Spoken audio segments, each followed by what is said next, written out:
శాంతి. ఈరోజు మురళి డేటు 12 ఫిబ్రవరి 2026. బాబా చెప్తున్నారు, మధురమైన పిల్లల్లారా, ఇది కయ్యామత్ సమయము, అంటే వినాశన సమయము. రావణుడు అందరినీ శ్మశానగ్రస్తం చేసేశాడు. అమృత వర్షం కురిపించి తన వెంట తీసుకుని వెళ్ళేందుకే తండ్రి వచ్చారు. ఈరోజు మురళిలోని ప్రశ్న, శివబాబాను బోళా భండారి అని కూడా అంటారు, ఎందుకు? సమాధానము, శివ బోళానాథుడు వచ్చి వేశ్యలను, అహల్యలను, కుబ్జలను కూడా కళ్యాణం చేసి వారిని విశ్వానికి యజమానులుగా తయారు చేస్తారు. వారు వచ్చేది పతిత ప్రపంచంలో, పతిత శరీరంలో, అనగా బోళా అంటే అమాయకుడే కదా.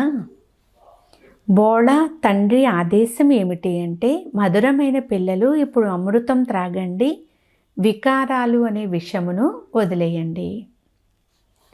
పాట దూరదేశంలో నివసించే.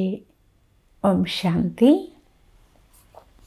ఆత్మిక పిల్లలు పాట విన్నారు, అనగా ఆత్మలు శరీరంలోని చెవి కర్మేంద్రియాల ద్వారా పాట విన్నారు. దూరదేశము నుండి ప్రయాణికుడు వచ్చాడు. మీరు కూడా ప్రయాణికులే కదా. మనుష్యాత్మలందరూ ప్రయాణికులే. ఆత్మలకు ఇక్కడ ఇల్లు అంటూ ఏదీ లేదు.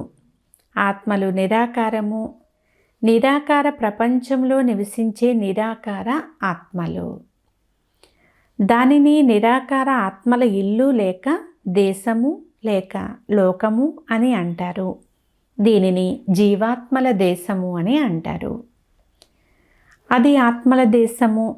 అక్కడి నుండి ఆత్మలు ఇక్కడికి వచ్చి శరీరంలో ప్రవేశించినప్పుడు నిరాకారము నుండి సాకారముగా అవుతాయి.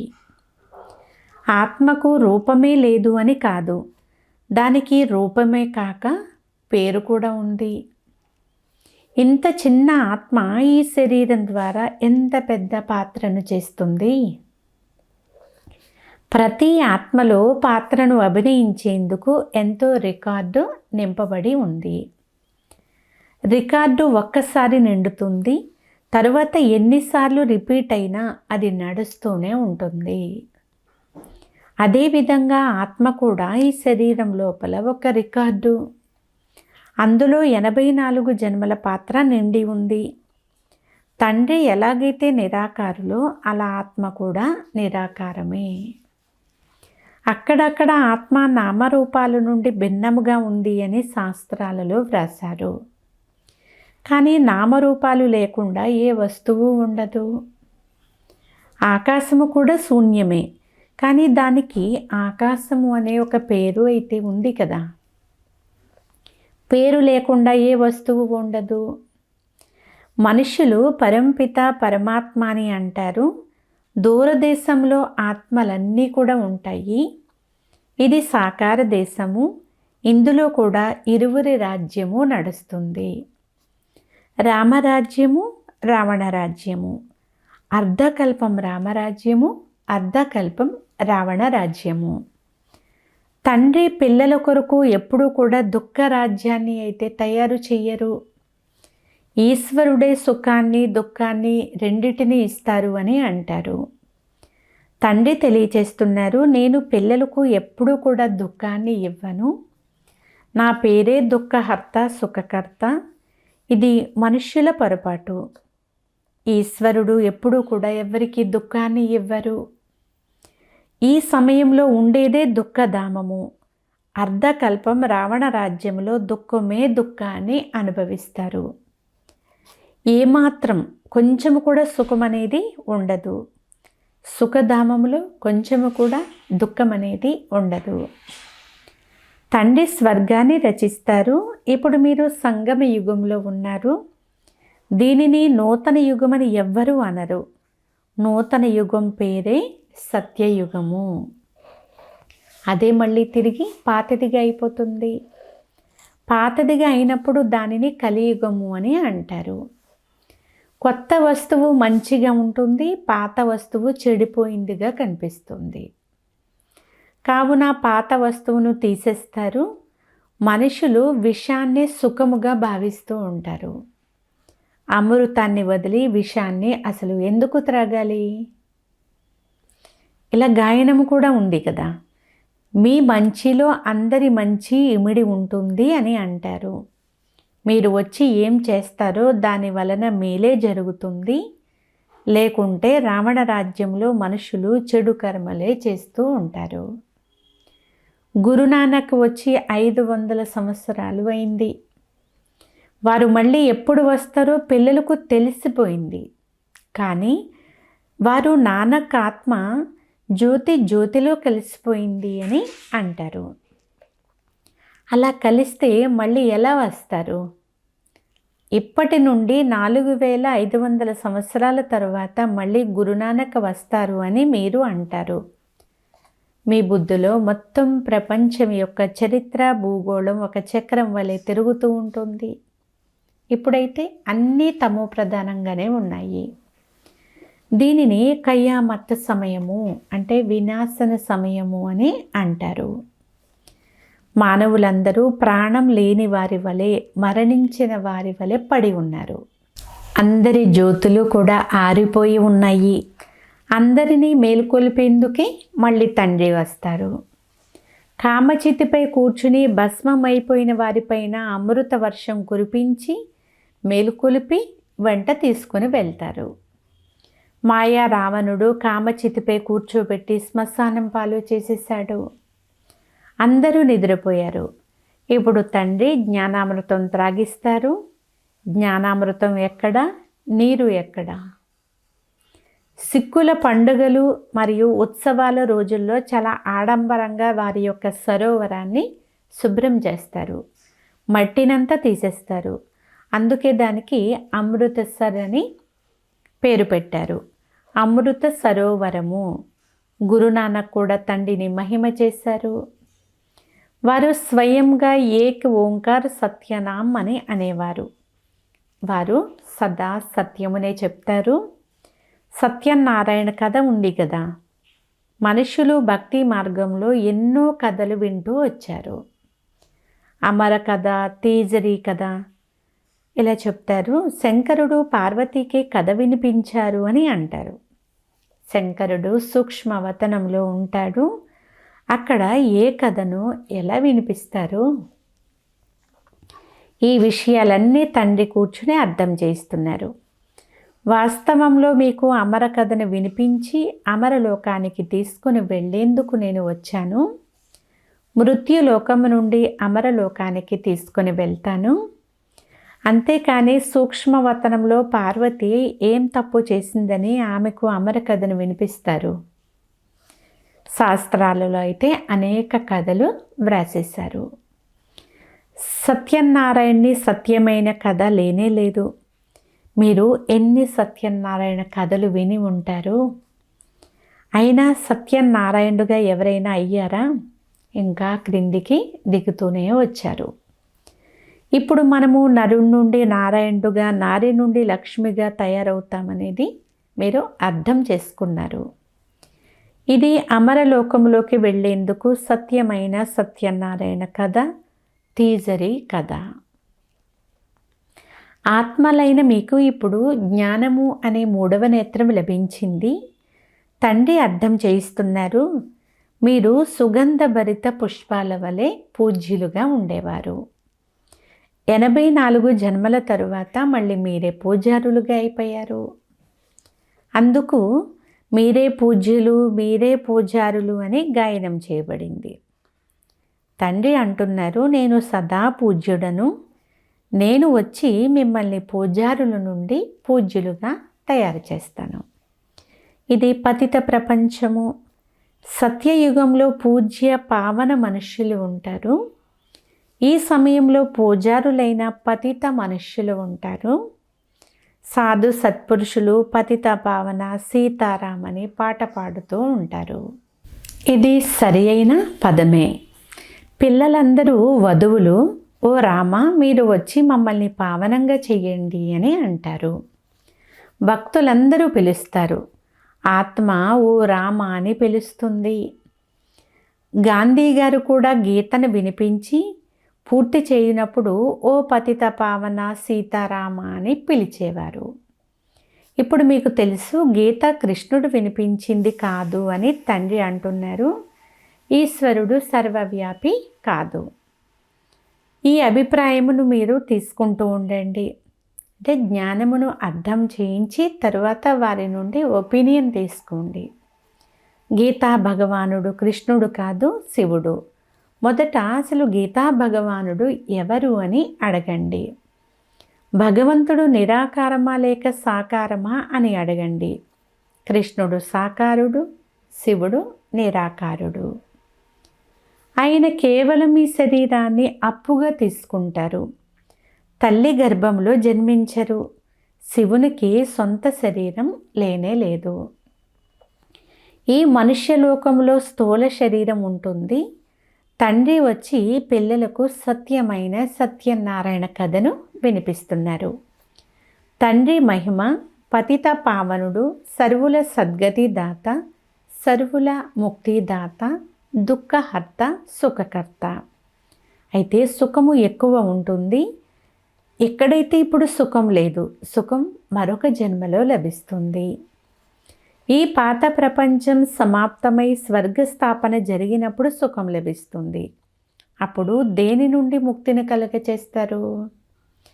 రావణుని దుఃఖం నుండి మనకు ముక్తిని కలుగచేస్తారు. ఇది సమాప్తమైపోతుంది. ఆత్మలన్నిటినీ కూడా తీసుకొని వెళ్తారు.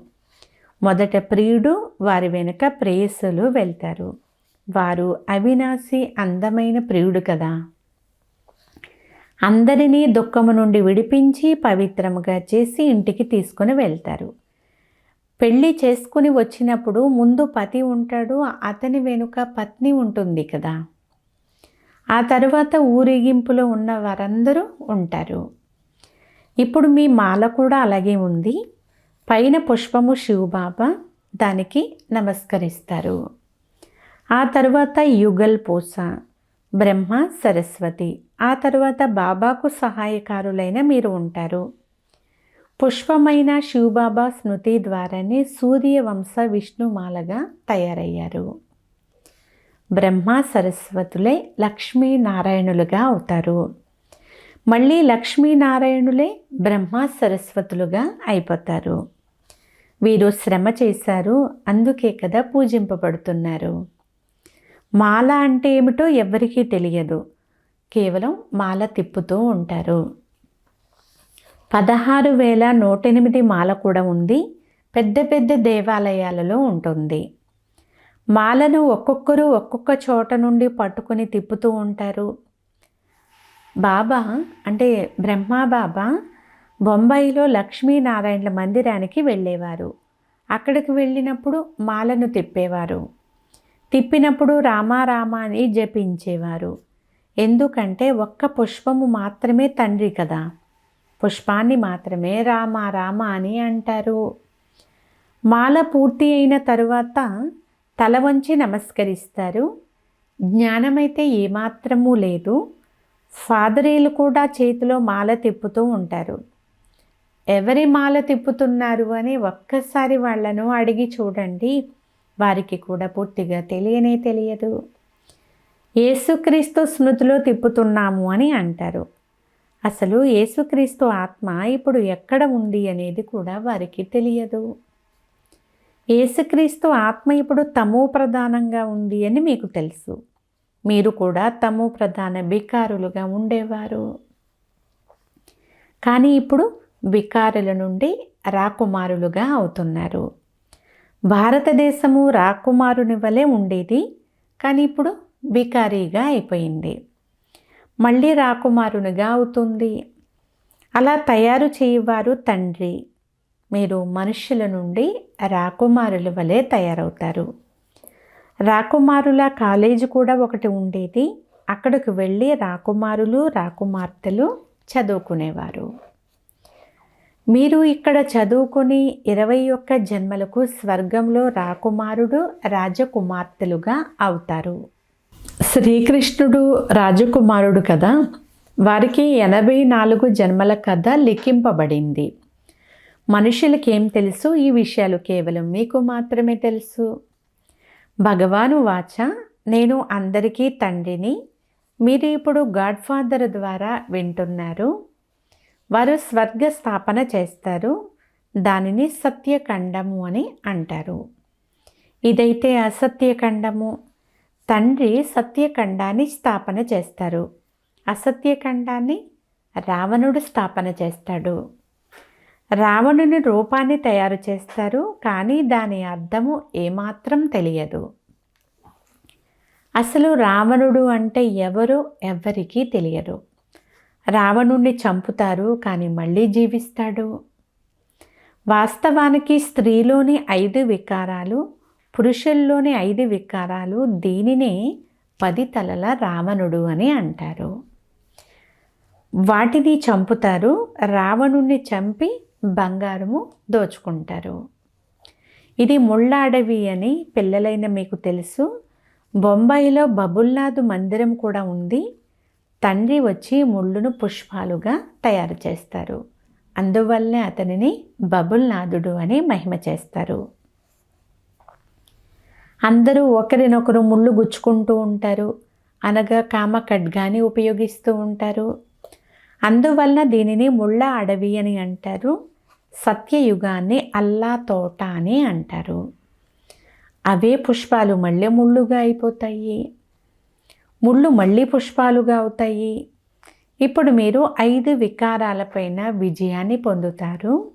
ఈ రావణ రాజ్యం వినాశనమయ్యే తీరాలి. చివర్లో పెద్ద యుద్ధం కూడా జరుగుతుంది. సత్యమైన దసరా కూడా జరుగుతుంది. రావణ రాజ్యం సమాప్తమైపోతుంది.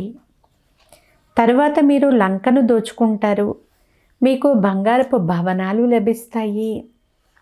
ఇప్పుడు మీరు రావణునిపైన విజయం ప్రాప్తి చేసుకుని స్వర్గాధికారులుగా అవుతారు. బాబా విశ్వమంతటిపైన రాజ్య భాగ్యమును ఇస్తారు. అందుకే వీరిని శివ భోళా భండారి అని అంటారు. వేశ్యలు, అహల్యలు, కుబ్జలను అందరినీ కూడా తండ్రి విశ్వానికి అధికారులుగా తయారు చేస్తారు. వారు ఎంత అమాయకులు! వచ్చేది కూడా పతిత ప్రపంచంలో, పతిత శరీరంలో. స్వర్గానికి అర్హత లేనివారు విషాన్ని త్రాగడం వదలరు. విషాన్ని త్రాగడం అంటే వికారాల్లో మునుగుతూ ఉంటారు. తండ్రి అంటున్నారు, పిల్లలు, ఇప్పుడు ఇది అంతిమ జన్మ, పావనంగా అవ్వండి. ఈ వికారాలు మిమ్మల్ని ఆది మధ్యాంతం కూడా దుఃఖితులుగా చేసేస్తాయి. ఈ ఒక్క జన్మ కొరకు విషం త్రాగడం వదిలిపెట్టలేరా అని బాబా అడుగుతున్నారు. నేను మీకు అమృతం త్రాగించి అమరులుగా చేస్తాను, అయినా మీరు పవిత్రముగా అవ్వరు. విషము లేకుండా, మరియు విషము అంటే వికారాలు లేకుండా, మరియు సిగరెట్టు, సారాయి లేకుండా ఉండలేకపోతున్నారు. నేను అనంతమైన తండ్రిని మీకు చెప్తున్నాను, పిల్లలు, ఈ ఒక్క జన్మకు పావనముగా అయినట్లయితే మిమ్మల్ని స్వర్గానికి యజమానులుగా తయారు చేస్తాను. పాత ప్రపంచాన్ని వినాశనం చేయడం, నూతన ప్రపంచాన్ని స్థాపన చేయడం ఈ కర్తవ్యం అంతా తండ్రిదే. ఈ ప్రపంచమంతటినీ దుఃఖము నుండి విముక్తి గావించి సుఖధామము, శాంతిధామానికి తీసుకుని వెళ్ళేందుకు తండ్రి వచ్చారు. ఇప్పుడు అన్ని ధర్మాలు నాశనమైపోతాయి. ఒకే ఒక్క ఆది సనాతన దేవీ దేవతా ధర్మం మళ్ళీ స్థాపన అవుతుంది. సిక్కుల గ్రంథంలో కూడా పరంపిత పరమాత్మను అకాలమూర్తి అని అంటారు. తండ్రి మహాకాలుడు, మృత్యువుకు కూడా మృత్యువు. ఆ కాలుడు ఒకరిద్దరిని తీసుకొని వెళ్తాడు, నేను ఆత్మలందరినీ తీసుకొని వెళ్తాను. అందుకే నన్ను మహాకాలుడు అని అంటారు. తండ్రి వచ్చి మిమ్మల్ని ఎంతో తెలివి గలవారిగా తయారు చేస్తారు. అచ్చా, మధురాతి మధురమైన అపురూపమైన పిల్లలకు మాతాపిత బాప్దాదాల ప్రియ స్మృతులు మరియు గుడ్ మార్నింగ్. ఆత్మిక పిల్లలకు ఆత్మిక తండ్రి నమస్తే. ఆత్మీయ తండ్రికి ఆత్మీయ పిల్లల యొక్క ప్రియ స్మృతులు, గుడ్ మార్నింగ్, నమస్తే, నమస్తే, నమస్తే. ధారణ కొరకు ముఖ్య సారము. ఫస్ట్ పాయింట్, ఈ చివరి జన్మలో విషాన్ని త్యాగం చేసి అమృతం త్రాగించాలి. పావనముగా అవ్వాలి. ముళ్ళును పుష్పాలుగా చేసే సేవను చెయ్యాలి. సెకండ్ పాయింట్, విష్ణువు కంఠహారంలో పూసగా అయ్యేందుకు తండ్రి స్మృతిలో ఉండాలి. పూర్తి సహాయకారులుగా అయ్యి తండ్రి సమానముగా దుఃఖహర్తలుగా అవ్వాలి. ఈరోజు వరదానము, తమ అలౌకిక ఆత్మిక వృత్తి ద్వారా సర్వ ఆత్మలపైన ప్రభావం వేసే మాస్టర్ జ్ఞాన సూర్య భవ. ఎలాగైతే ఏదైనా ఆకర్షించే వస్తువు తమ సమీపంగా ఉండేవారిని తన వైపు ఆకర్షిస్తుందో, అందరి అటెన్షన్ ఆ వస్తువుపైకే వెళ్తుందో, అలాగే ఎప్పుడైతే తమ వృత్తి అలౌకికంగా ఆత్మీయత కలదిగా అవుతుందో, అప్పుడు మీ ప్రభావము అనేక ఆత్మలపైన స్వతహాగానే పడుతుంది. అలౌకిక వృత్తి అనగా భిన్నమైన మరియు ప్రియమైన స్థితి. ఇది స్వతహాగానే అనేక మంది ఆత్మలను ఆకర్షిస్తుంది. ఇటువంటి అలౌకిక శక్తిశాలి ఆత్మలు మాస్టర్ జ్ఞాన సూర్యునుగా అయ్యి తమ ప్రకాశాన్ని నలువైపులా కూడా వ్యాపింపజేస్తారు. స్లోగన్, సదా స్వమానమనే సీటుపై స్థితమై ఉంటే సర్వశక్తులు మీ ఆజ్ఞను అంగీకరిస్తూనే ఉంటాయి. ఈరోజు అవ్యక్త ప్రేరణ, ఏకత మరియు విశ్వాసం యొక్క విశేషత ద్వారా సఫలతా సంపన్నంగా అవ్వండి. జ్ఞానులుగా అవ్వడంతో పాటు స్నేహిలుగా కూడా అవ్వండి. స్వయం యొక్క సేవయే విశ్వసేవకు ఆధారము. సేవలో కేవలం 2 మాటలు గుర్తుపెట్టుకోవాలి. ఒకటి, నేను నిమిత్తము. రెండవది, నిర్మాణగా అంటే నిరహంకారులుగా అవ్వాల్సిందే. దీని ద్వారా ఏకత యొక్క వాతావరణం తయారవుతుంది. ఒకరికొకరు సహయోగులుగా అవుతారు. నీది నాది గౌరవ ప్రతిష్టలు, ఘర్షణ యొక్క భావనలు ఇవన్నీ కూడా సమాప్తమైపోతాయి. అచ్చా, ఓం శాంతి.